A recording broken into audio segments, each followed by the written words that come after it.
Discuss करते हैं Schrodinger equation की जो नेक्स्ट एप्लीकेशन है हमारे पास, हार्मोनिक ऑसिलेटर पोटेंशियल। ठीक है, इस टाइप का हमारे पास पोटेंशियल है V x equal to half m omega square x square. This kind of potential we have. ठीक है, हार्मोनिक ऑसिलेटर पोटेंशियल कहते हैं इस टाइप की पोटेंशियल को। कि ये जो पोटेंशियल है बहुत ही इंपॉर्टेंट पोटेंशियल है। ये जो प्रॉब्लम है बहुत ही इंपॉर्टेंट प्रॉब्लम है, हार्मोनिक ऑसिलेटर पोटेंशियल। क्यों इंपॉर्टेंट है ये? क्योंकि देखो ये एसएचएम को रिप्रेजेंट करता है, ऑसिलेशन को रिप्रेजेंट करता है, और जो भी ऑसिलेशन फिनोमिना होंगे, जो हमारे वेव फिनोमिना होंगे या जो ब्लैक बॉडी रेडिएशन होगा, ठीक है, उन सभी में ये काफ़ी हेल्पफुल होगा हमारे पास ब्लैक बॉडी रेडिएशन, क्योंकि ये एक ऑसिलेटर की तरह काम करता है। और जो ब्लैक बॉडी है वो भी एन नंबर ऑफ ऑसिलेटर से बनी होती है। जो वेव फिनोमिना है वो भी एसएचएम से आता है, ऑसिलेशन से आता है हमारे पास। ठीक है, और बहुत सारे लैटिस वाइब्रेशन हुआ जैसे सॉलिड स्टेट में, ठीक है, फोनॉन, ये सभी ऑसिलेशन है। ठीक है, क्वांटम मैकेनिक्स क्लासिकल में हम जो ऑसिलेशन पढ़ते हैं, जो ऑसिलेटर पढ़ते हैं, ठीक है, ये हम इसको स्टडी करेंगे क्वांटम मैकेनिक्स में। क्लासिकल मैकेनिक्स में जो ऑसिलेटर पढ़ते हैं सेम वही ऑसिलेटर है हमारे पास। एक स्प्रिंग मास सिस्टम है, ठीक है, एक मास है जो स्प्रिंग के साथ अटैच है और ये ऑसिलेट कर रहा है, ठीक है, अपनी मीन पोजीशन के अबाउट ऑसिलेट कर रहा है। तो वो इस टाइप के पोटेंशियल के अंदर हमारे पास, इसको हम हाफ के एक्स स्क्वायर भी लिख सकते हैं डायरेक्ट, हाफ के एक्स स्क्वायर। तो ये पोटेंशियल हमारे पास, इस टाइप के पोटेंशियल में जो ये एम मास का पार्टिकल है वो मूव कर रहा है, तो वो पोटेंशियल इस टाइप का है कुछ। ठीक है, पोटेंशियल इस टाइप का कैसे है? जैसे हम सेंटर से बाहर की तरफ मूव करते हैं तो पोटेंशियल एनर्जी लगातार इंक्रीज करती है, काइनेटिक एनर्जी डिक्रीज करती है। ठीक है, इस टाइप से पोटेंशियल एनर्जी इंक्रीज करती है एसएचएम में, और काइनेटिक एनर्जी है वो एंड पॉइंट पे डिक्रीज करती है पार्टिकल की। ठीक है, ये टोटल एनर्जी कांस्टेंट रहती है हमारे पास। मतलब जो पोटेंशियल एनर्जी है यहाँ पे वो होगी हमारे पास ये पैराबोलिक कर्व, जो पोटेंशियल एनर्जी का कर्व को रिप्रेजेंट करता है। जो ये पैराबोलिक कर्व दिख रहा है तुम्हें, हाफ के एक्स स्क्वायर को रिप्रेजेंट करता है। इस टाइप की इसकी पोटेंशियल एनर्जी होगी, इस टाइप का पोटेंशियल होगा हमारे पास। ठीक है, half m omega square x square. तो इसके लिए हम एनर्जी आइगन वैल्यू कैलकुलेट करेंगे। जो डेरिवेशन है इसका काफ़ी लेंथी डेरिवेशन है, काफ़ी मैथमेटिक्स यूज़ की गई है, लेकिन हमें रिजल्ट से मतलब है, हमें वेव फंक्शन कैसा है वो पता होना चाहिए। हम कंप्लीट सॉल्व नहीं करने वाले, हमें थोड़ा सा आइडिया होना चाहिए वेव फंक्शन के बारे में, वेव फंक्शन कैसा है। ठीक है, और हमें आइडिया होनी चाहिए इसकी एनर्जी के बारे में। ठीक है, इसकी जो एनर्जी स्टेट होगी एक बाउंडेड सिस्टम को रिप्रेजेंट करता है, इसके अंदर पार्टिकल है, बाउंडेड सिस्टम है, ये बाउंडेड स्टेट होगी यहाँ पे। इस टाइप का पोटेंशियल हमारे पास ये यहाँ पे जो स्टेट होगी वो बाउंडेड स्टेट होगी। पार्टिकल है, पार्टिकल की एनर्जी ई है, तो पार्टिकल की जो स्टेट होगी वो बाउंडेड स्टेट होगी यहाँ पे। ठीक है, तो यहाँ पे हम इसको सोल्व करेंगे, एनर्जी की वैल्यू कैलकुलेट करेंगे, कंप्लीट डेरिवेशन नहीं करेंगे। ठीक है, तो इसमें देखो पहले हम श्रोडिंगर इक्वेशन यूज़ करेंगे, d square psi by D x square plus 2m by H cut square E minus half m omega square x square, ये पोटेंशियल है, into 2m by H cut square psi is equal to 0। ये हमारे पास Schrodinger equation होगी, ये लिख सकते हैं इस टाइप से हम श्रोडिंगर इक्वेशन को। पोटेंशियल की जगह हमने पुट कर दिया हाफ एम ओमेगा स्क्वायर ए स्क्वायर, और जो एनर्जी राइट हैंड साइड में पार्ट था उसको हमने लेफ्ट हैंड साइड में ले आए। ठीक है, इसको देखो अब क्या लिख सकते हैं, इसको हम लिख सकते हैं d square psi by D x square plus 2m by H cut square, E को हमने कॉमन ले लिया, 2m by H cut square common ले लिया, E minus half m omega square x square psi equal to 0। ठीक है, ये हमारे पास है। ठीक है, तो ये हमारे पास श्रोडिंगर इक्वेशन होगी यहाँ पे। इस इक्वेशन को हम सॉल्व करेंगे, कंप्लीट सॉल्व नहीं करेंगे। ठीक है, इस इक्वेशन को हम कंप्लीट सॉल्व नहीं करेंगे, यहाँ पे कुछ वैल्यू पुट करेंगे। देखो क्या वैल्यू पुट करेंगे, इसको याद नहीं रखना, हमें सॉल्व नहीं करना, और कैसे सॉल्व करना तो हमें करने की जरूरत भी नहीं है। तुम्हें एग्जाम पॉइंट ऑफ व्यू से तुम्हें फाइनल रिजल्ट याद रखना है। फिर भी मैं बता देता हूँ थोड़ी सी अप्रोच क्या है, जो जितनी हम सॉल्व करते हैं उतनी करेंगे, बाकी कंप्लीट सॉल्व नहीं करेंगे हम यहाँ पे। ठीक है, हम यहाँ पे देखो जो हमारा एक यहाँ पे वैल्यू लेंगे हम y equal to gamma x. ठीक है, y equal to 1 second, small y लेंगे यहाँ पे, y equal to gamma x. ठीक है, ये एक वैल्यू कंसीडर करेंगे, y equal to gamma x. यहाँ पे जो d y by d x होगा हमारे पास वो होगा gamma, d y by d x होगा गामा।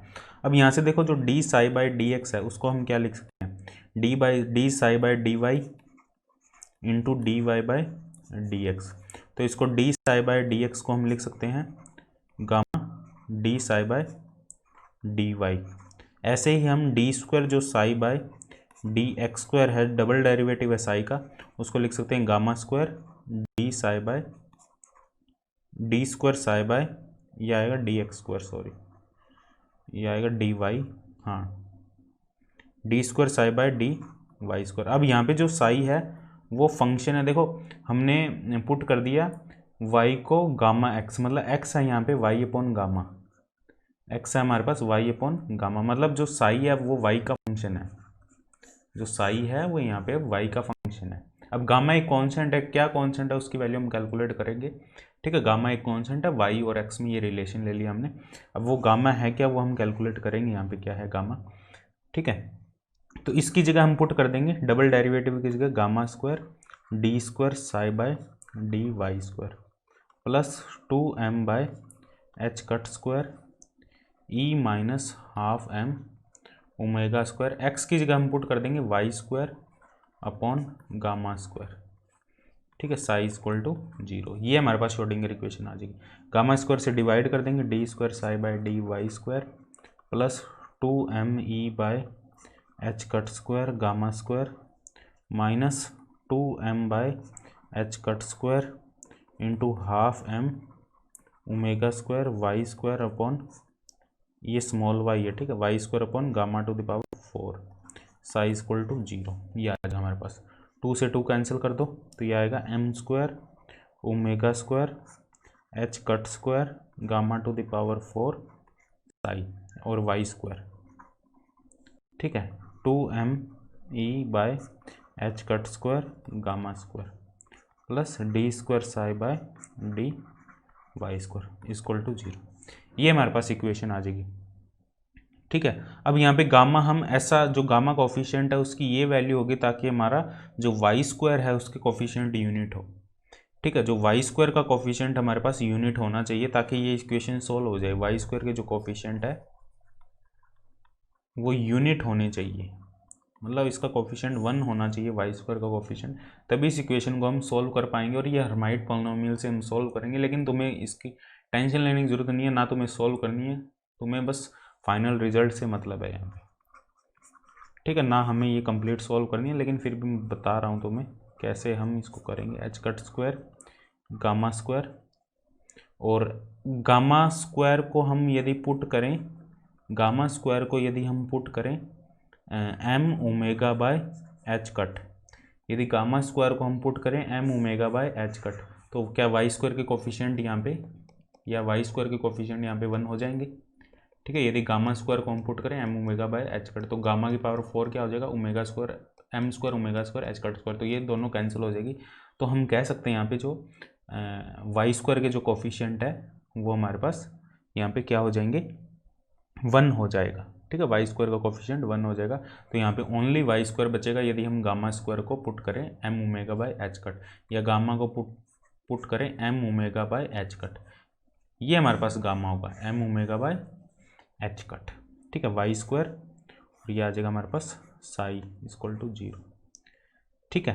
तो ये हमारे पास होगा d square psi by D Y square plus इसको सम कांस्टेंट लैम्डा ले लो, lambda minus y square psi equal to 0। अब यहाँ पे जो लैम्डा होगा हमारे पास वो क्या होगा, 2m E by H cut square, gamma square है M omega by H cut, तो एच कट से एच कट कैंसिल हो जाएगा, एम से एम कैंसिल हो जाएगा, तो ये आएगा 2e by H cut omega, ये हमारे पास लैम्डा होगा 2e by H cut omega. ये इक्वेशन है, ये जो हर्माइट इक्वेशन होगी, ये जो स्पेशल फंक्शन तुम पढ़ते हो हर्माइट इक्वेशन होगी, इसको जब सॉल्व करते हैं हमारा जो सॉल्यूशन आता है वो हर्माइट पॉलिनोमियल में आता है। यदि मैथमेटिक्स में तुमने हर्माइट पॉलिनोमियल पढ़ा होगा, यदि नहीं पढ़ा फिर भी कोई दिक्कत नहीं है, हमें फाइनल रिजल्ट से मतलब है यहाँ पे, ठीक है। हमें किससे मतलब है, हमें फाइनल रिजल्ट से मतलब है। अब यहाँ पे जो हमारे पास फाइनल रिजल्ट होगा ठीक है, ये याद रखना, जो गामा है हमारे पास वो होगा m omega by H cut, और जो लैम्डा है वो 2e by H cut omega. जब इस इक्वेशन को सॉल्व करेंगे तो हमारे पास जो लैम्डा की वैल्यू आएगी वो होगी 2n+1, 2n+1, और यहाँ पे जो n होगा हमारे पास, n होगा वो होगा 0 1 2 3, ये n की वैल्यू होगी पॉसिबल, और लैम्डा की वैल्यू होगी 2n+1। इस इक्वेशन को हम हर्माइट इक्वेशन कहते हैं। इस इक्वेशन को जब हम सॉल्व करेंगे, ठीक है, इस इक्वेशन को जब सॉल्व करेंगे हमें लैम्डा की वैल्यू मिलेगी 2n+1। तो यहाँ से हम कह सकते हैं हमें जो एनर्जी की वैल्यू मिलेगी वो होगी 2e by H cut omega. तो एनर्जी होगी हमारे पास h cut omega 2n+1 by 2, तो ये आ जाएगा n+12 एच कट ओमेगा। ये एनर्जी होगी हार्मोनिक ऑसिलेटर की। हार्मोनिक ऑसिलेटर की जो एनर्जी होगी वो ये होगी n+12 h cut omega. n की वैल्यू है 0 1 2 3। जो एनर्जी होगी वो डिस्क्रीट होगी, डिस्क्रीट एनर्जी होगी, क्योंकि जो सिस्टम है वो बाउंडेड सिस्टम है हमारे पास, तो एनर्जी यहाँ पे डिस्क्रीट एनर्जी होगी। और इसका जो सॉल्यूशन होगा विद नॉर्मलाइजेशन, ठीक है, इस इक्वेशन का जो सॉल्यूशन होगा, इस इक्वेशन को जब सॉल्व करेंगे श्रोडिंगर इक्वेशन को, यहाँ पे जो फाइनल सॉल्यूशन आएगा हमारे पास साई एन एक्स, जो फाइनल सॉल्यूशन आएगा वो आइगन स्टेट होगी, डिफरेंट आइगन स्टेट होगी अलग अलग एनर्जी से रिलेटेड। ये आएगा gamma 2n n factorial. Normalisation के साथ इसका जो सॉल्यूशन आएगा नॉर्मलाइज्ड करके हाफ, तुम्हें बस सॉल्यूशन याद रखना है, एच एन गामा एक्स, या एच एन वाई भी लिख सकते हो तुम, या गामा एक्स भी लिख सकते हो, या डायरेक्ट एच एन वाई भी लिख सकते हो यहाँ पे, ठीक है। इसको एच एन वाई लिख देते हैं, H n y Hermite polynomial कहते हैं, e⁻² ठीक है। ये हमारे पास सॉल्यूशन होगा, n की वैल्यू 0 1 2 3 होगी। ये जो एच एन वाई है इसे हम कहते हैं हर्माइट पॉलिनोमियल, हर्माइट पॉलिनोमियल। तुम्हें क्या याद रखना है, एक तो ये वेव फंक्शन याद रखना है तुम्हें, और तुम्हें क्या याद रखना है, और तुम्हें एनर्जी याद रखनी है, बस हार्मोनिक ऑसिलेटर में इतना याद रखना है। इसे हम कहते हैं हर्माइट पॉलिनोमियल, हर्माइट पॉलिनोमियल। और इसकी जो वैल्यू होती है h0y की जो वैल्यू होती है 1 होती है, h1y की जो वैल्यू होती है वो होती है हमारे पास 2y, और h2y की जो वैल्यू होती है हमारे पास, ये कुछ वैल्यू 3 वैल्यू याद रख लेना, 3 तक भी याद रख सकते तुम, 4y² - 2, 3 तक याद रख लेना। h3y की जो वैल्यू, इससे हायर ऑर्डर तुम्हें टर्म याद रखने की जरूरत नहीं, ना पूछी जाती है, 4y³ - 12y, ठीक है। ये हमारे पास हर्माइट पॉलिनोमियल की वैल्यू होगी। तो n = 0 मतलब ग्राउंड स्टेट को रिप्रेजेंट करेगा, ठीक है। जो ग्राउंड स्टेट होगी यहाँ पे, जो ग्राउंड स्टेट होगी साई 0, n = 0 के लिए ग्राउंड स्टेट। अब यहाँ पे जो ग्राउंड स्टेट होगी वो क्या होगी, साई 0, साई 0 मतलब n की वैल्यू 0 पुट कर दो, n की वैल्यू 0 मतलब गामा 2⁻0 1 n फैक्टोरियल 0 फैक्टोरियल मतलब 0 √π², ये आ जाएगा हमारे पास h0y e⁻² तो ये क्या आएगा हमारे पास, गामा √π² h0y 1 हो जाएगा, e⁻² y² कितना है, गामा² x²/2। और गामा की वैल्यू, गामा स्क्वायर की वैल्यू तुम्हें पता है, गामा की वैल्यू है m⁻/h कट, गामा स्क्वायर की वैल्यू, ठीक है। तो ये वैल्यू पुट कर सकते हो, m⁻/h कट √π², गामा, जो गामा की वैल्यू है वो रूट में है, ये रूट में है, ठीक है, ये रूट में है कंप्लीट, ये रूट में है, √π अलग से है, ये कंप्लीट रूट में, इसको दोबारा लिख देता हूँ मैं, ठीक है। ये कंप्लीट रूट में m⁻/h कट पाई, ये कंप्लीट रूट में, और उसकी पावर हाफ, e⁻−m⁻x²/2h कट। ये हमारे पास ग्राउंड स्टेट वेव फंक्शन होगा साई 0 हार्मोनिक ऑसिलेटर का, ठीक है, ग्राउंड स्टेट वेव फंक्शन होगा। और ये इवन वेव फंक्शन होगा हमारा, इवन वेव फंक्शन। इवन क्यों होगा हमारे पास, ये इवन क्यों होगा, क्योंकि सिर्फ x² आ रहा है यहाँ पे हमारे पास, ठीक है, सिंपल एक्स की टर्म नहीं आ रही, सिंपल एक्स स्क्वायर आ रहा है। M omega by H cut pi की power half e to the power minus m omega 2 h cut, या गामा के फॉर्म में डायरेक्ट याद रखना और गामा की वैल्यू यहाँ पे तुम याद रखना इस फॉर्म में। ठीक है, अब यहाँ पे हम एक वेव फंक्शन और लिख लेते हैं, तीनों वेव फंक्शन लिख देते हैं। जो साई 1x होगा हमारे पास वो होगा gamma upon 2 root pi to the power half 2 gamma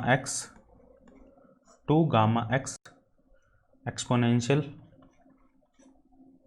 minus half gamma square x square.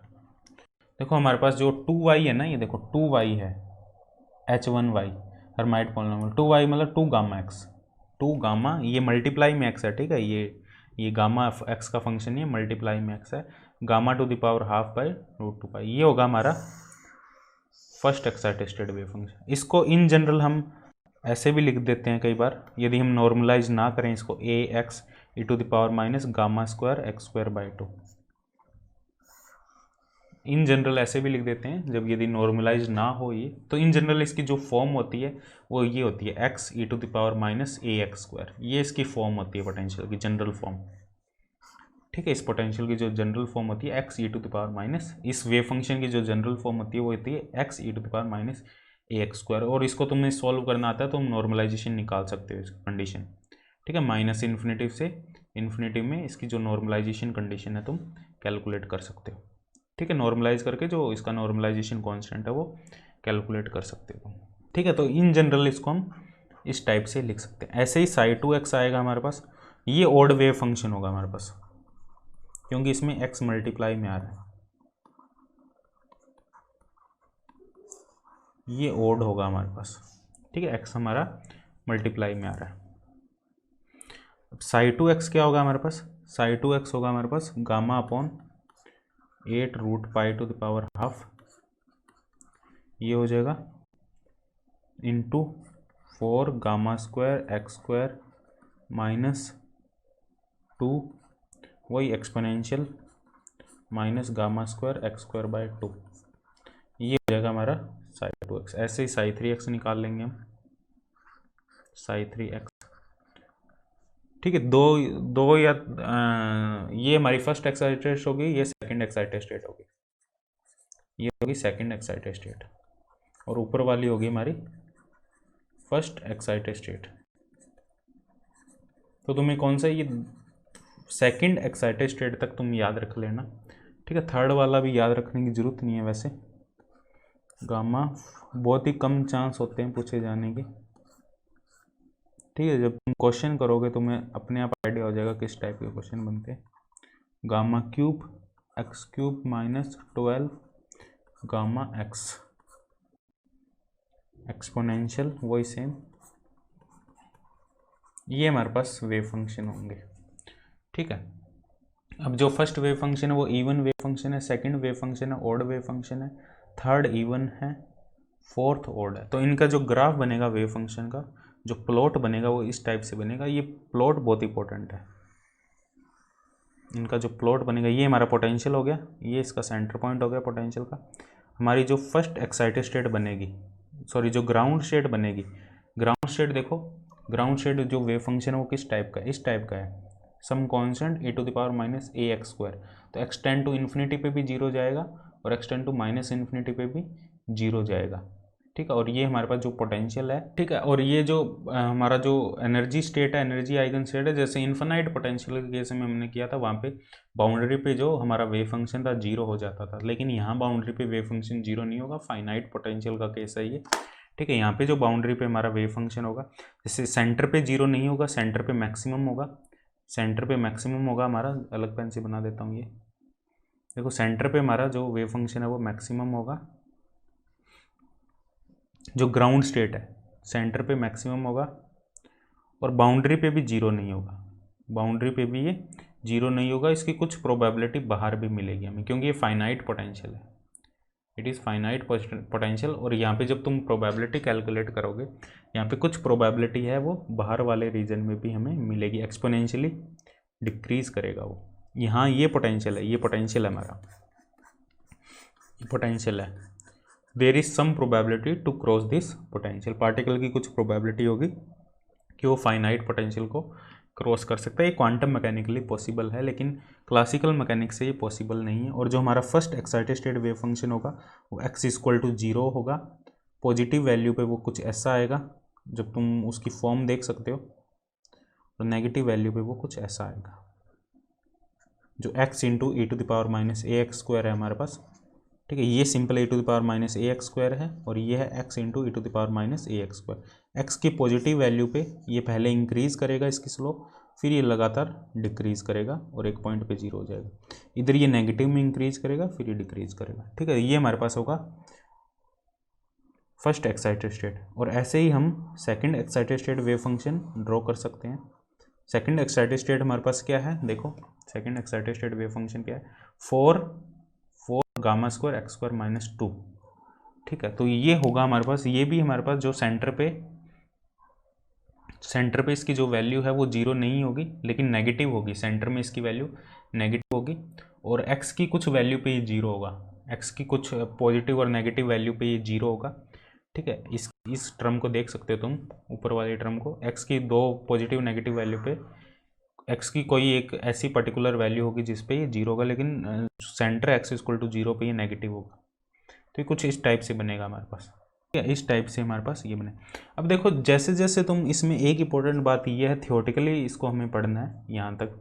देखो इसमें एक बात ये, जैसे जैसे हम हाई लेवल पे जाएंगे, जैसे जैसे हम हायर एनर्जी लेवल पे जाएंगे, ये जो बाहर वाला रीजन है, पोटेंशियल के बाहर जो वेव फंक्शन जा रहा है हमारा, ये वाला रीजन बढ़ता जाएगा, इंक्रीज करता है, क्योंकि जैसे ही पार्टिकल की एनर्जी बढ़ती जाएगी, पोटेंशियल के जो पोटेंशियल है, हार्मोनिक पोटेंशियल है, जो हमारी पार्टिकल की जैसे जैसे एनर्जी बढ़ती जाएगी, उसके बाहर जाने की जो प्रोबेबिलिटी है वो भी बढ़ती जाएगी। तो ये जो रीजन है ये बड़ा होता जाएगा जैसे जैसे हम हाई रोड, ये बनाया उस टाइप से नहीं है, लेकिन ये तुम्हें समझना होगा यहाँ पे, क्योंकि ये जो रीजन है, ये जो रीजन, ये ग्राउंड स्टेट में सबसे कम होगा, फर्स्ट एक्साइटेड स्टेट में ज़्यादा होगा, थर्ड एक्साइटेड स्टेट में और भी ज़्यादा होगा, फिर हायर स्टेट में और भी ज़्यादा होगा।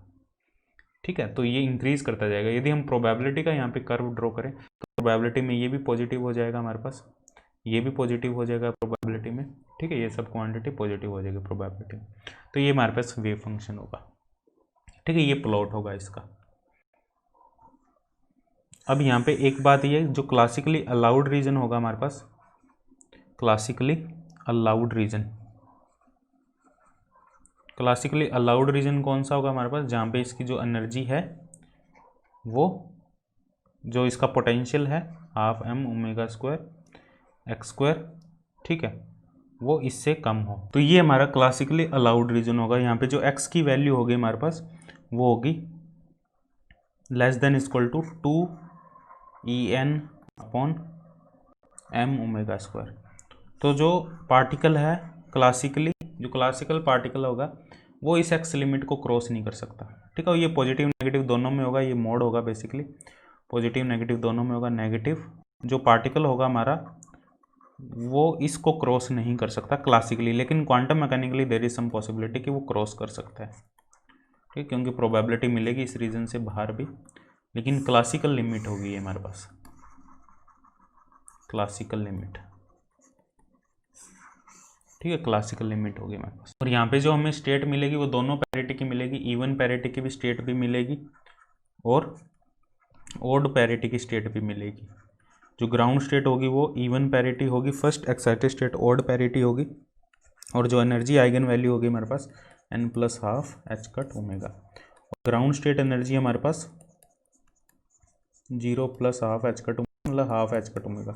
तो मतलब यहाँ पे जो ग्राउंड स्टेट एनर्जी होगी वो हाफ एच कट ओमेगा होगी, 0 पॉइंट एनर्जी भी कह देते हैं हम, 0 पॉइंट एनर्जी। कोई भी ऑसिलेटर है यदि वो ग्राउंड स्टेट में है तो उसकी energy half H cut omega होगी। लेकिन क्लासिकल मैकेनिक्स क्या कहती है, क्लासिकल मैकेनिक्स हमें कहती है यदि ऑसिलेटर ग्राउंड स्टेट में है तो उसकी जो ग्राउंड स्टेट एनर्जी होगी वो 0 होगी, ग्राउंड स्टेट एनर्जी 0 होगी। यदि ऑसिलेटर है वो ग्राउंड स्टेट में है तो उसकी ग्राउंड स्टेट एनर्जी 0 होगी। बट क्वांटम मैकेनिक्स में जो ग्राउंड स्टेट एनर्जी होगी वो 0 नहीं होगी, वो होगी हाफ एच कट ओमेगा, जिसे हम कहते हैं 0 पॉइंट एनर्जी। और इसको हम प्रूफ कर सकते हैं हाइजेनबर्ग अनसर्टेनिटी प्रिंसिपल से।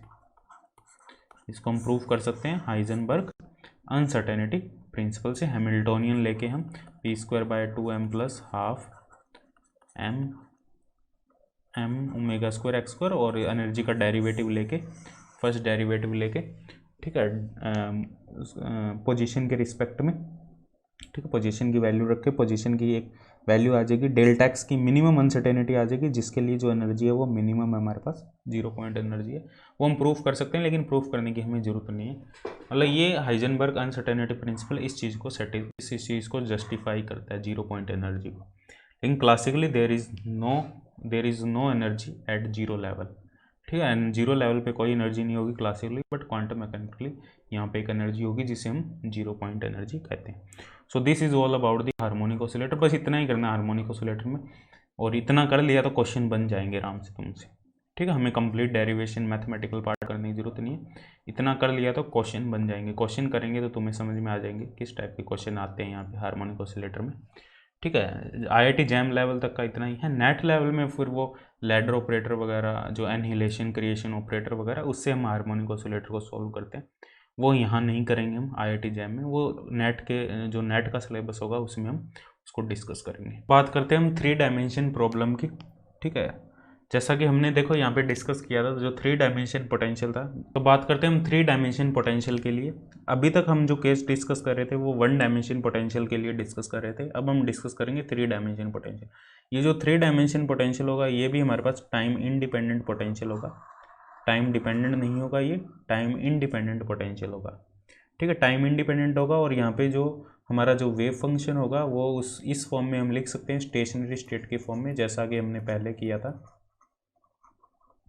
स्टेशनरी स्टेट के फॉर्म में, ठीक है। स्टेशनरी स्टेट के फॉर्म में इसको हम रिप्रेजेंट कर सकते हैं क्योंकि ये टाइम इंडिपेंडेंट पोटेंशियल है। तो टाइम 3 डायमेंशन में हमारे पास जो श्रोडिंगर इक्वेशन होगी वो ये होगी, -h²/2m del² साई, और यहाँ पे जो वेव फंक्शन होगा वो टाइम का ही फंक्शन होगा, XYZ के साथ टाइम का ही फंक्शन होगा, पोटेंशियल XYZ पे डिपेंड करेगा, ये श्रोडिंगर इक्वेशन होगी। और इसका जो सॉल्यूशन होगा वही होगा, सेपरेशन ऑफ वेरिएबल के टर्म में हम लिख सकते हैं ψXYZ into FT time part होगा, और ये हम कैलकुलेट कर सकते हैं, जैसा कि हमने टाइम इंडिपेंडेंट श्रोडिंगर इक्वेशन को जब सोल्व किया था तब हमने वो सारी कहानी डिस्कस की थी, वैसा ही है सेम यहाँ पे, ठीक है। अब यदि हमारे पास जो 3 डायमेंशन पोटेंशियल है वो इस टाइप का पोटेंशियल है, Vx + Vy + Vz, ठीक है, तो इसको हम क्या लिख सकते हैं, देखो -h²/d², जो डेल स्क्वायर ऑपरेटर हमारा d² dx² Sai plus Vx Sai, ऐसे ही y वाला कंपोनेंट लिख दिया हमने, ऐसे ही हमने z वाला कंपोनेंट लिख दिया, और एनर्जी आ गई हमारे पास E,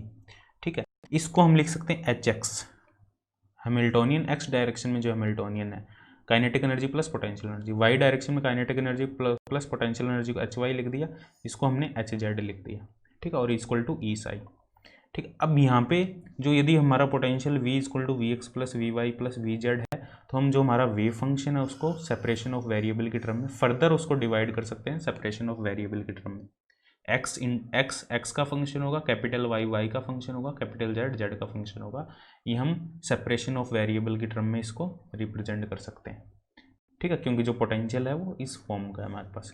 x में चेंज करोगे तो x डायरेक्शन में पोटेंशियल चेंज होगा, y डायरेक्शन में कोई पोटेंशियल में चेंज नहीं होगा, y में चेंज करोगे तो y डायरेक्शन में जो पोटेंशियल है वो चेंज होगा, z डायरेक्शन में या x डायरेक्शन में कोई पोटेंशियल में चेंज नहीं होगा, ठीक है। तो इस वैल्यू को हम इसी ऊपर वाली इक्वेशन में पुट करेंगे, XYZ की वैल्यू पुट करेंगे, और इस कंप्लीट इक्वेशन को XYZ से हम डिवाइड कर देंगे, कंप्लीट इक्वेशन को XYZ से डिवाइड कर देंगे, तो ये हमारे पास जो इक्वेशन आएगी वो ये x पार्ट होगा, ये y पार्ट होगा, ये z पार्ट होगा, और इसको हमने लिख दिया एनर्जी को Ex + Ey + Ez, ठीक है। तो x कंपोनेंट को हमने कंपेयर कर लिया, y कंपोनेंट को कंपेयर कर लिया, और z कंपोनेंट को हमने अलग अलग कंपेयर कर लिया, तो हमारे पास ये 3 इक्वेशन निकल के आई, ठीक है, 3 इक्वेशन निकल के आई। फॉर फ्री पार्टिकल के लिए यदि हम डिस्कस करें, ये हमारे पास 3 सेट ऑफ इक्वेशन है, 3 डायमेंशन के लिए सेट ऑफ श्रोडिंगर इक्वेशन है इस टाइप के पोटेंशियल के लिए। यदि हम फ्री पार्टिकल का केस डिस्कस करें, फ्री पार्टिकल में मतलब हमें पता है Vx Vy Vz = 0 होगा, ठीक है, फ्री 0 हो भी सकता है और ये कॉन्स्टेंट भी हो सकता है, ठीक है। फ्री पार्टिकल के लिए जो पोटेंशियल है वो कॉन्स्टेंट भी हो सकता है और 0 भी हो सकता है, क्योंकि फोर्स 0 होना जरूरी है। फोर्स 0 का मतलब फोर्स और पोटेंशियल एनर्जी में ये रिलेशन है हमारे पास, फोर्स 0 का मतलब पोटेंशियल 0 भी हो सकता है, पोटेंशियल कांस्टेंट भी हो सकता है, कांस्टेंट होगा तो जो वो पोटेंशियल पार्ट है वो एनर्जी की साइड में चला जाएगा और कोई ज़्यादा फर्क नहीं पड़ेगा, वहाँ पे जो एनर्जी की वैल्यू है उसमें एक टर्म एक्स्ट्रा आ जाएगी हमारे पास, जो कांस्टेंट पोटेंशियल वाली टर्म है। अदरवाइज यदि पोटेंशियल एक्स वाई जेड के साथ वेरी कर रहा है तो हम उसको डायरेक्ट उधर नहीं ले जा सकते, ठीक है, एनर्जी टर्म में, क्योंकि वेव फंक्शन है इसके साथ में हमारे पास, क्योंकि ये कंप्लीट हैमिल्टोनियन टर्म है हमारे पास। तो जो फ्री पार्टिकल के लिए V X V Y V Z तो जीरो हो जाएंगी, तो हमारे पास ये जो तीन इक्वेशन इस टाइप से बन जाएगी। इसको हम लिख देंगे के एक्स स्क्वायर, ये जो पार्ट है इसको हमने लिख दिया के एक्स स्क्वायर, ये के वाई स्क्वायर, ये के जेड स्क्वायर, ठीक है। तो हमारे पास जो इक्वेशन बनेगी के वाई स्क्वायर के जेड स्क्वायर, ठीक है, ये हमारे पास इक्वेशन होगी। इनका जो सॉल्यूशन होगा फ्री पार्टिकल के लिए, फर्स्ट इक्वेशन का जो सॉल्यूशन है, यदि मान लो फ्री पार्टिकल हमारा पॉजिटिव एक्स डायरेक्शन में मूव कर रहा है, ठीक है, और पॉजिटिव वाई में मूव कर रहा है और पॉजिटिव जेड में मूव कर रहा है, पॉजिटिव डायरेक्शन में मूव कर रहा है, तो इसका जो सॉल्यूशन होगा e⁻i के एक्स लिख सकते हैं हम डायरेक्ट, साई एक्स, ऐसे ही साई वाई लिख सकते हैं हम, या सॉरी साई एक्स मत लिखो, इसको एक्स एक्स लिखो, और वाई वाई ये होगा e⁻i के वाई, और जेड जेड होगा हमारे पास, सम कांस्टेंट होगा मल्टीप्लाई में, वो नॉर्मलाइजेशन कांस्टेंट होगा हमारे पास e⁻i, यदि वो फाइनाइट रीजन में है हमारा जो वेव फंक्शन।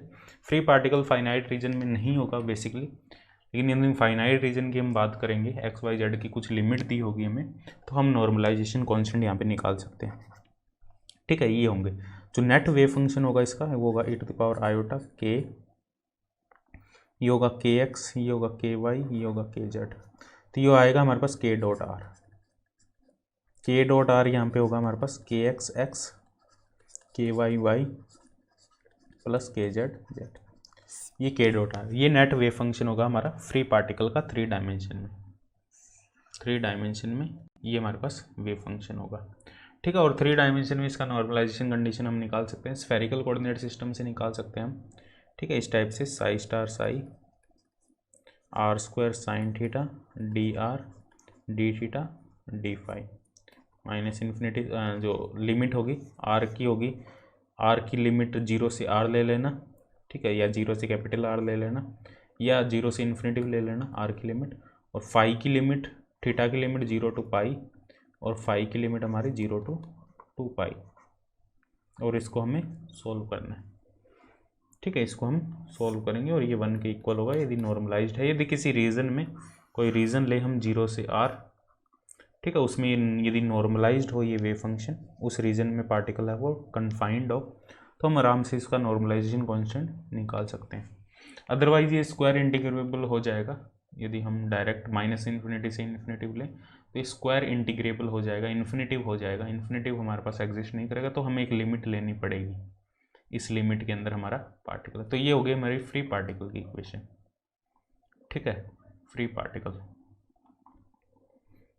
अब हम डिस्कस करते हैं particle in three dimensional box, जो हमारा पार्टिकल है यदि वो थ्री डायमेंशन, अब हम रीजन कन्फाइंड कर देते हैं हमारा, ठीक है, थ्री डायमेंशन बॉक्स में कन्फाइन कर देते हैं, फ्री पार्टिकल को थ्री डायमेंशन बॉक्स में हमने कन्फाइन कर दिया, तब क्या होगा,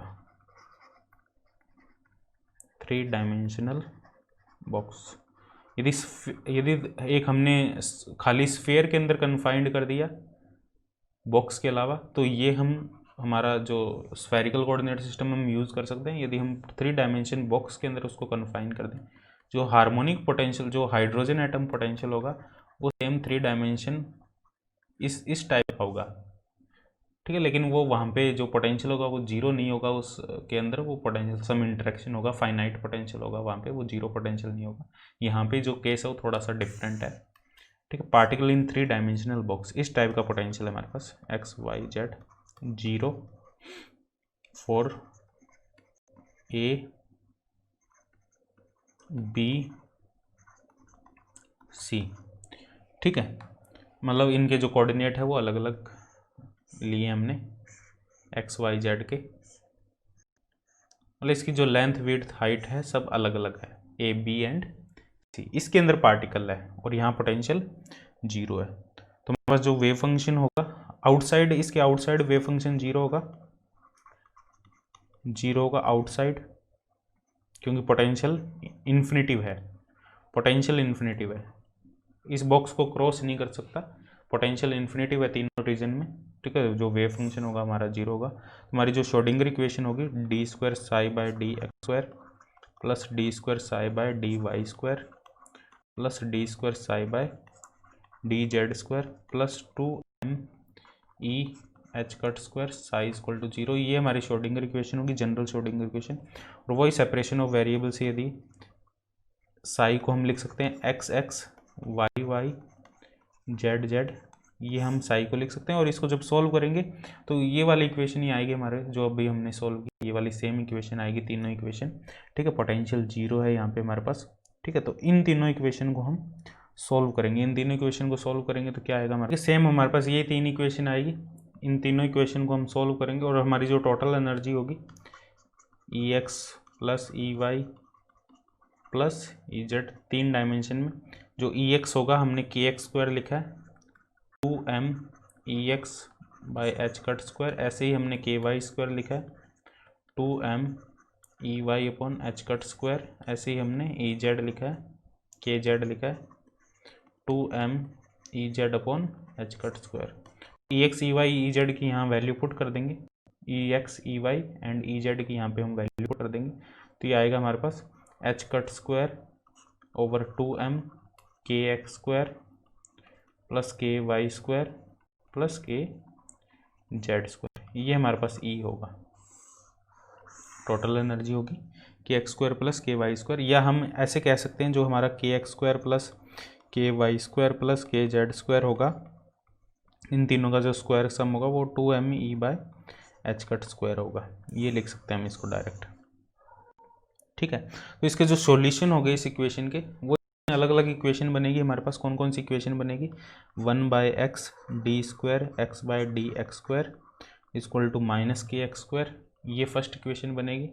1 बाय वाई, ठीक है, यहीं से बनाया हमने, देखो इसको के एक्स से लिख देंगे, इसको उधर ले जाएंगे हम, इस टर्म को उधर ले जाएंगे और एक्स को वापस नीचे लेंगे तो ये बनेगा ना हमारे पास, देखो 1 by y d square y by d small y square minus k Y square 1 by z d square z by d small z square, ये कैपिटल जेड है यहाँ पे, माइनस के जेड स्क्वायर, ठीक है। हमारे पास के एक्स के वाई, और इसके जो सॉल्यूशन होंगे हमारे पास एक्स एक्स जो सॉल्यूशन होगा ए साइन, क्योंकि बाउंडेड सिस्टम है, के एक्स एक्स प्लस बी कोस के एक्स एक्स, ऐसे ही सेम वाई का जो सॉल्यूशन होगा, वाई को सी लिख लेते हैं, सी कांस्टेंट लिख लेते हैं, सी के वाई वाई डी कोस के वाई वाई, ऐसे ही हमारा जेड होगा, ई लिख लेते हैं sign k z Z plus F sine cos के जेड जेड, ठीक है, ये होगा हमारे पास। देखो इन तीनों इक्वेशन को जब हम सॉल्व करेंगे, यहाँ से कॉस वाला पार्ट हट जाएगा यूजिंग बाउंड्री कंडीशन, ठीक है। जब हम बाउंड्री कंडीशन अप्लाई करेंगे, यहाँ पे बाउंड्री कंडीशन क्या, x इक्वल टू 0 पे हमारा x 0 होगा, y इक्वल टू 0 पे हमारा y 0 होगा, z इक्वल टू 0 पे हमारा कैपिटल Z 0 होगा। ये जब बाउंड्री कंडीशन लगाएंगे तो हमारे पास b 0 आ जाएगा, क्योंकि x 0 रखेंगे साइन 0 वाली टर्म 0 हो जाएगी, और ये x 0 है कैपिटल X, ठीक है। x 0 रखेंगे तो साइन वाली टर्म 0 हो जाएगी, कैपिटल X 0 है तो b की वैल्यू 0 आ जाएगी, d की वैल्यू 0 आ जाएगी, f की वैल्यू 0 आ जाएगी, ठीक है। b 0 हो जाएगा, d 0 हो जाएगा, f 0 हो जाएगा। तो ये हमारे पास जो वेव फंक्शन अब बचेगा वो होगा हमारे पास a sine k x x, c sine k y y and z आएगा हमारे पास e sine k z z, ठीक। अब एक और बाउंड्री कंडीशन लगाएंगे, x equal to a, x equal to a पे भी वेव फंक्शन 0 होगा, y इक्वल टू बी पे भी वेव फंक्शन 0 होगा, z इक्वल टू सी पे भी वेव फंक्शन 0 होगा, क्योंकि पोटेंशियल इन्फिनिटिव है। तो यहाँ से हमारे पास जो बाउंड्री कंडीशन आ जाएगी, k x x equal to n x pi लिख देंगे, k y y equal to n y pi लिख देंगे, k z z equal to n Z pi लिख देंगे, ठीक है, ये हमारे पास कंडीशन आएगी, हमारे पास सॉरी एक्स नहीं आएगा, ए आएगा यहाँ पे, के एक्स की वैल्यू ए पर, यहाँ पे बी आएगा, यहाँ पे सी आएगा। ठीक है, के एक्स ए, K Y B, K Z C, और ये एन एक्स की वैल्यू होगी हमारे पास 1 2 3 4, 1 से शुरू होगा यहाँ पे, क्योंकि जीरो पॉसिबल नहीं हो सकता, क्योंकि जीरो पे वेव फंक्शन ही जीरो हो जाएगा हमारा, एक्स की वैल्यू पे वो डिपेंड ही नहीं करेगा। ठीक है, देखो अलग अलग एक्स की वैल्यू पे वेव फंक्शन जीरो हो सकता है, लेकिन हमेशा वेव फंक्शन जीरो होगा ये पॉसिबल नहीं है। ठीक है, लेकिन एन की वैल्यू यदि हम जीरो लेंगे तो हमेशा वेव फंक्शन जीरो हो जाएगा, जो पॉसिबल नहीं है, ये हमने डिस्कस किया हुआ है। ठीक है, पहले तो ये हमारे पास कंडीशन है। तो के एक्स क्या आ जाएगा यहाँ से, N x pi by A, K Y आ जाएगा N x pi by B, K Z आ जाएगा, सॉरी ये एन वाई आएगा यार, एन जेड पाई बाई सी।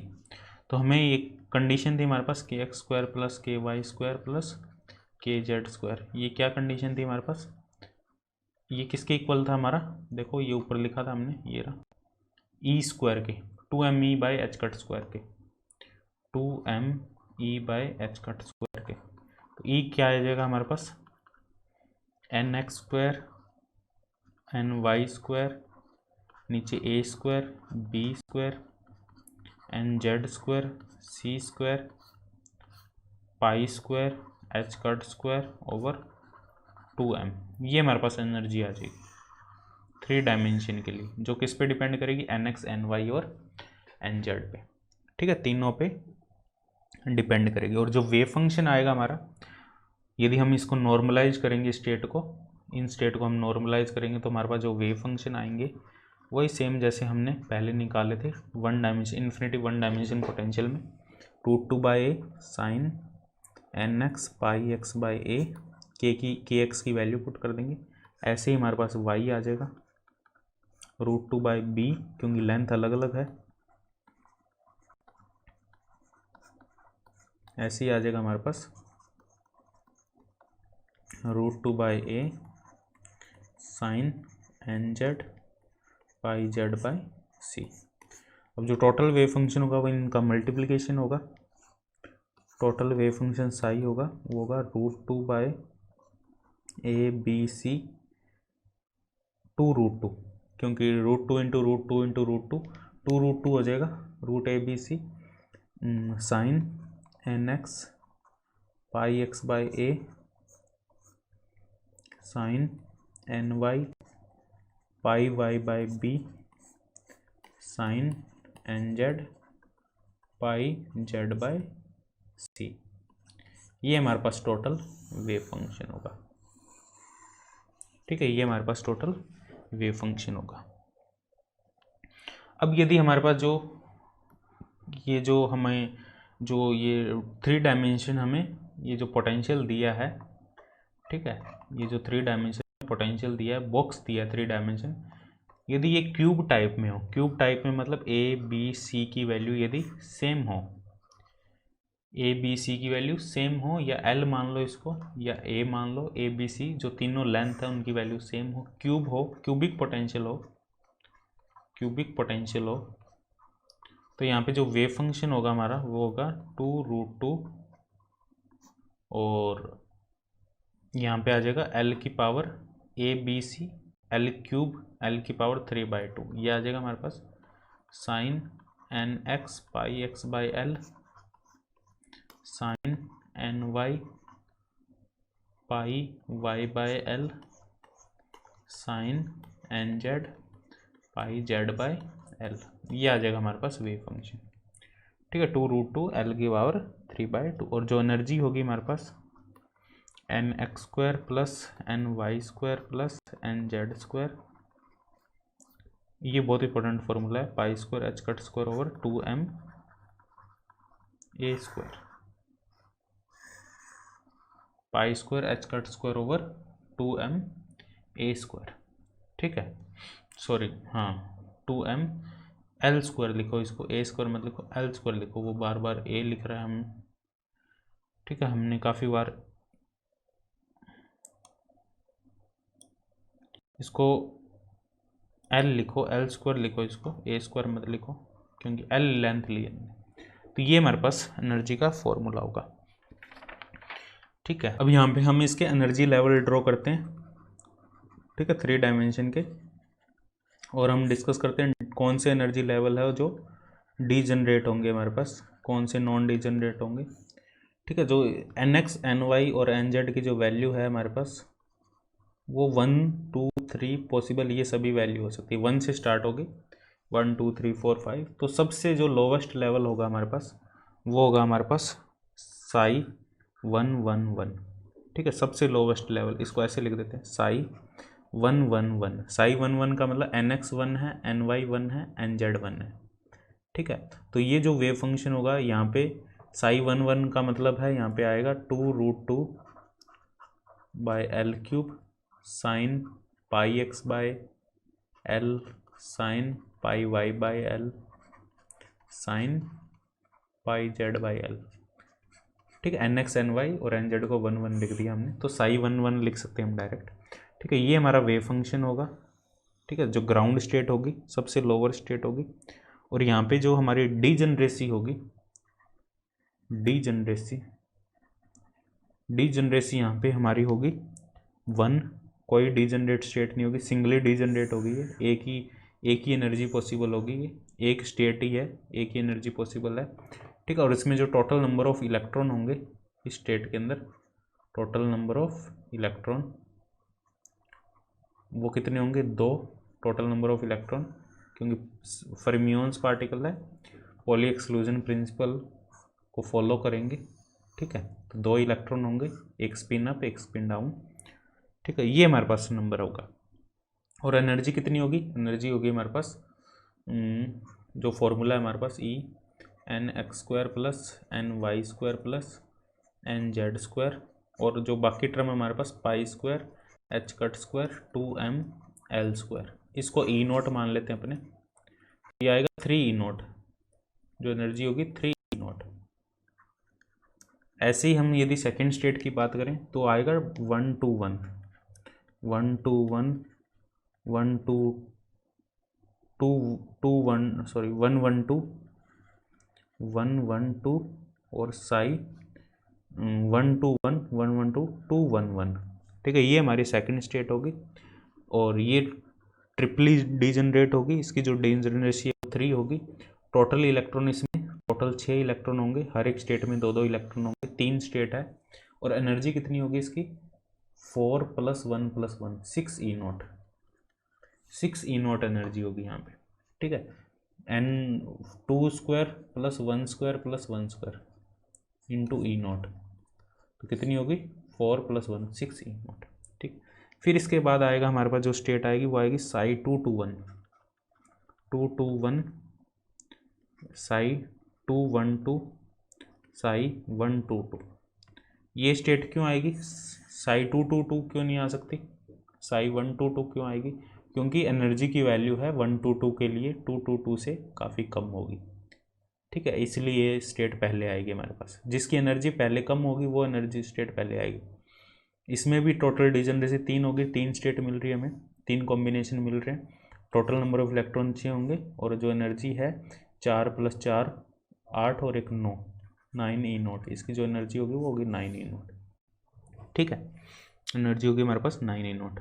फिर आएगी हमारे पास जो स्टेट आएगी वो आएगी साई 2 2 2 भी आ सकती है, और 3 वाली भी स्टार्ट हो सकती है। तो कौन सी आएगी इनमें से पहले, ठीक है 2 2 वाली आएगी ये, इसमें आएगा 9 + 1 + 1, इसमें आएगा 4 + 4 + 4, तो ये आएगा 12 और ये आएगा 11। तो पहले 3 1 1 वाली आएगी, साई 3 1 1 साई 1 3 1 साई 1 1 3। तो ये भी ट्रिपली डीजनरेट होगी। ठीक है, ट्रिपली डीजनरेट होगी, और टोटल नंबर ऑफ इलेक्ट्रॉन 6 होंगे, और एनर्जी कितनी होगी 11E0, 3E0 6E0 9E0। ठीक है, और 11E0। फिर हमारे पास जो स्टेट होगी वो कौन सी होगी 2 2 2 वाली, अब 2 2 2 वाली होगी, और इसमें जो हमारे पास ये सिंगली डीजनरेट होगी, 2 इलेक्ट्रॉन होंगे, और इसमें होगा 12E0। एनर्जी लेवल है वो कोई फिक्स नहीं होंगे, गैप क्या है वो कोई फिक्स नहीं होगा। फिर इसके बाद आएगी हमारे 1 2 3 वाली, 1 2 3 फिर 1 3 2, फिर 3 1 2, फिर 2 1 3, फिर 2 3 1, फिर 1 3 2, और नहीं 1 2 3, वो 1 2 3 भी हो गया। देखो इसमें कौन कौन सी पॉसिबल स्टेट बनेंगे, 1 2 3 है तो पहले 1 2 3, 1 2 3, फिर आएगा हमारे पास 2 1 2 3 1, 2 3 1, फिर आएगा 3 1 2, फिर उल्टा शुरू कर दो 1 3 2, 1 3 2, 3 2 1, 3 2 1, 2 1 3। ये हमारे 6 कॉम्बिनेशन होंगे यहाँ पे। टोटल कॉम्बिनेशन कितने बनेंगे, 6। डीजनरेसी होगी 6, इलेक्ट्रॉन आएंगे 12, एनर्जी कितनी होगी 1 + 4 + 9, 14 E0, ये एनर्जी होगी। ठीक है, फिर आएगी हमारे पास साई 322, साई 232, साई 233, सॉरी 322, साई 322, साई 232, और फिर आएगा हमारे पास साई 223, ये स्टेट होगी। और इसमें जो हमारे पास 3 डिजनरेसी होगी, 6 इलेक्ट्रॉन होंगे, और 2 8 8 और 9 17 E0, ये एनर्जी होगी। ऐसे तुम हायर ऑर्डर भी बना सकते हो, बाकी लिख देता हूँ मैं। साई 411, साई 141, साई 114, ये एक स्टेट होगी 3, और ये भी 6 इलेक्ट्रॉन होंगे, और ये बना सकते हो 16 17 18 E0। फिर 411 के बाद आएगा हमारे पास 331, 331, 313, 133, ये भी 3 6, ठीक है। और इसमें आएगा हमारे पास 52, इसमें सॉरी जो 9 और 9 18 1 19 E0। फिर आएगा हमारे पास जो कॉम्बिनेशन होगा 331 के बाद 421, 412, 124, और 142, 6 कॉम्बिनेशन होंगे यहाँ पे टोटल। ठीक है, वो लिख लेना कॉम्बिनेशन, क्योंकि 3 अलग अलग संख्या है, 6 कॉम्बिनेशन होंगे, 12 इलेक्ट्रॉन होंगे, 16 4 20 1 21 E0 एनर्जी। ऐसे हम हायर ऑर्डर भी लिख सकते हैं। बाकी और क्वेश्चन करेंगे तो भी समझ में आ जाएगा और कैसे क्वेश्चन बनते हैं इसके। ठीक है, तो NX NY NZ की जो मिनिमम वैल्यू होगी वो 111 ही होगी। ठीक है, उससे कम नहीं हो सकती वैल्यू, ये याद रखना है इसमें। तो ये इसकी डिजनरेसी होगी और एनर्जी लेवल होंगे। अब हम बात करते हैं यहाँ पे 3 dimensional harmonic oscillator. 3 dimensional harmonic oscillator. देखो इसमें क्या होगा हमारे पास, इसमें 2 केस है हमारे पास। पहला केस है हमारे पास the N isotropic harmonic oscillator, N isotropic harmonic oscillator. N isotropic harmonic oscillator का मतलब है यहाँ पे जो तीनों डायरेक्शन में जो फ्रीक्वेंसी होगी हमारे पोटेंशियल में एक्स वाई जेड, ये होगा हमारे पास 12m omega X square, 12m omega Y, frequency अलग अलग होगी, Y square, 12m omega Z square, frequency अलग अलग होगी। तो यहाँ पे जो एनर्जी होगी हमारे पास, energy eigenvalue ENX ENY ENZ, वो क्या होगी NX + ½ H cross omega x, NY + ½ H cross omega y, NZ + ½ H cross omega z. Frequency अलग अलग है हमारे पास, omega x omega Y omega z. जो टोटल वेव फंक्शन होगा हमारे पास, ये जो टोटल वेव फंक्शन होगा ये नॉन डीजनरेट होगा हमेशा,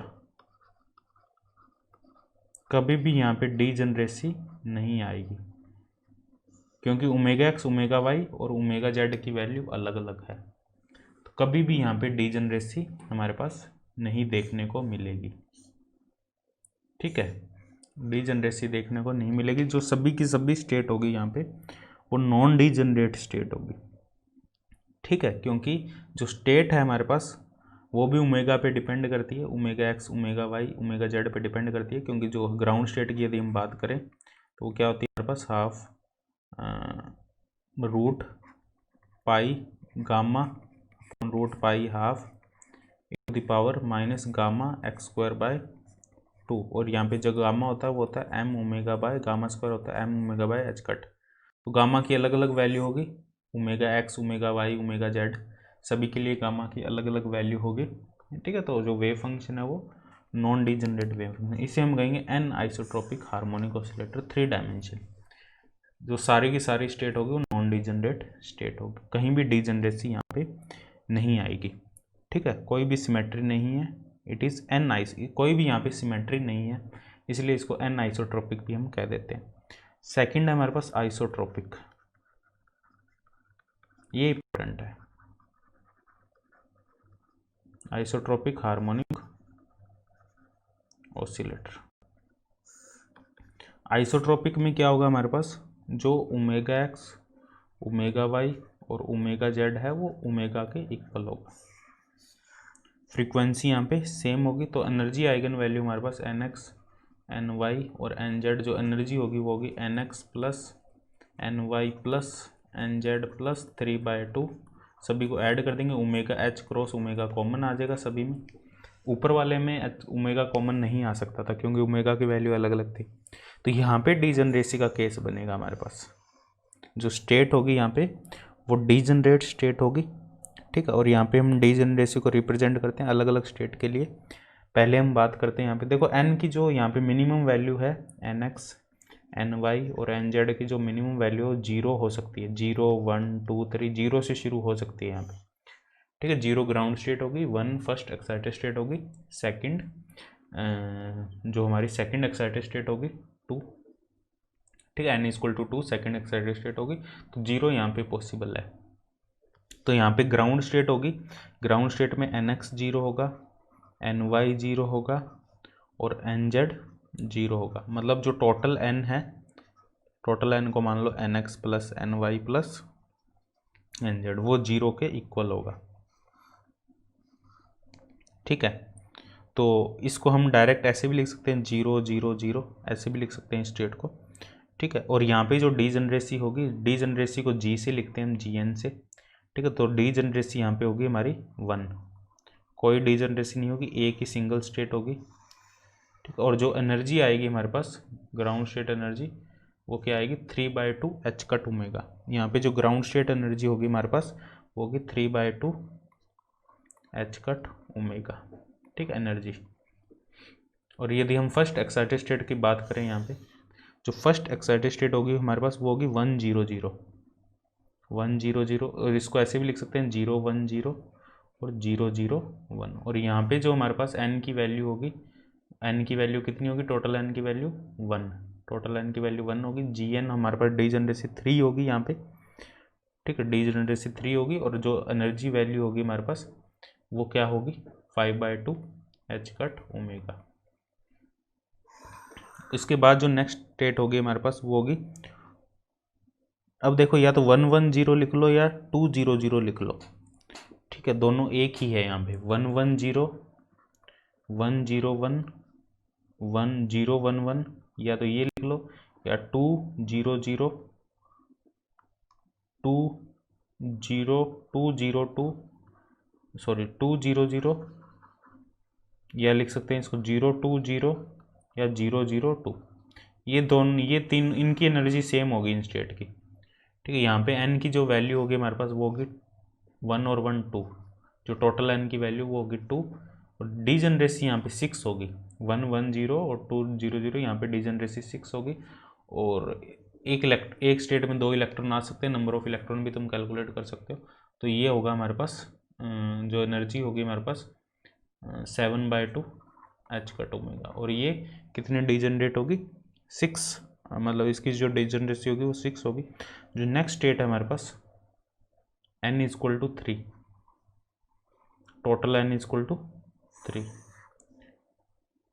अब इसके लिए जो डीजनरेसी होगी हमारे पास n=3 के लिए, वो होगा हमारे पास nx ny nz की वैल्यू क्या होगी, n=3 के लिए nx ny nz की वैल्यू हो सकती है 300 हो सकती है, 300 030 003, और क्या हो सकती है 111 हो सकती है, और क्या हो सकती है, और क्या हो सकती है, देखो 210 हो सकती है, 201 हो सकती है, ठीक है, और 012 हो सकती है, और 210 201 012 102,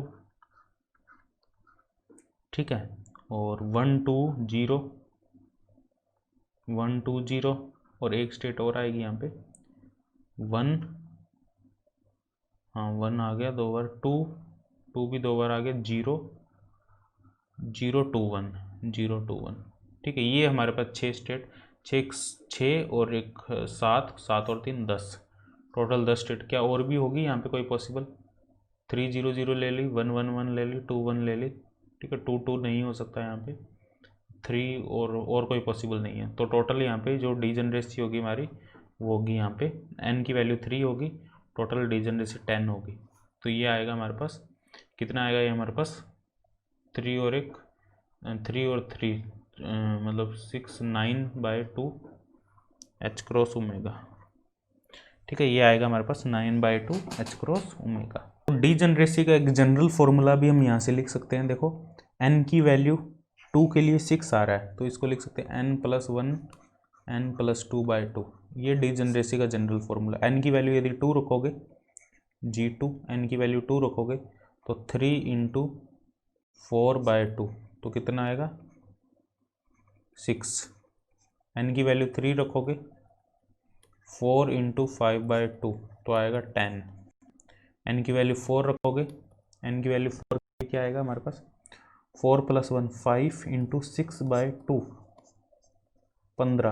15 स्टेट आएगी हमारे पास, 15 डीजनरेसी होगी। कैसे, देखो G=4 के लिए 15 होगी, मतलब nx + ny + nz यदि 4 है हमारे पास तो 15 डीजनरेट स्टेट होगी। यदि इस फॉर्मूले को हम देखें 4 + 1 5/2 और 6/2 मतलब 5 × 3 15 डीजनरेट स्टेट होगी। कौन कौन सी हो सकती है, पहले 1 से स्टार्ट करें तो 1 ले लेते हैं इसको, अच्छा 0 भी हम ले सकते हैं ना, nx की वैल्यू 0 भी हो सकती है, 0 0 0 4 ले लेते हैं, तो 3 स्टेट तो ये हो जाएगी हमारे पास 4 0 0, इसमें कौन सी आ जाएगी 4 0 0 0 4 0, 3 स्टेट तो ये हो जाएगी हमारे पास 4 वाली।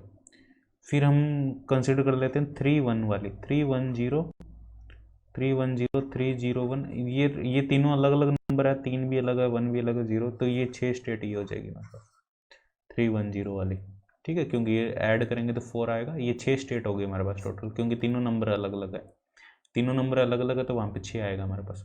और कौन सी स्टेट हो सकती है 2 2 वाली हो सकती है, 2 2 0, यहाँ पे 3 स्टेट आएगी हमारे पास 2 2 0 में।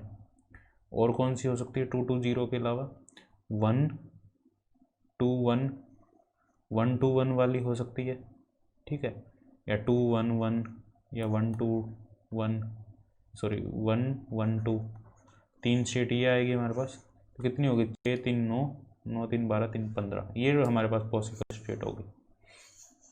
एनर्जी इनकी कितनी होगी, एनर्जी इनकी कितनी होगी हमारे पास, एनर्जी होगी 4 + 0 + 0 + 3/2, 4 दूनी 8 3 11/2 h क्रॉस ओमेगा, ये एनर्जी होगी इन स्टेट की, ठीक है। ऐसे पॉसिबल स्टेट हम कैलकुलेट कर सकते हैं। तो ये फॉर्मूला याद रखना है तुम्हें, डीजनरेसी का n+1 × n+2/2, ये डीजनरेसी का हमारा फॉर्मूला होगा।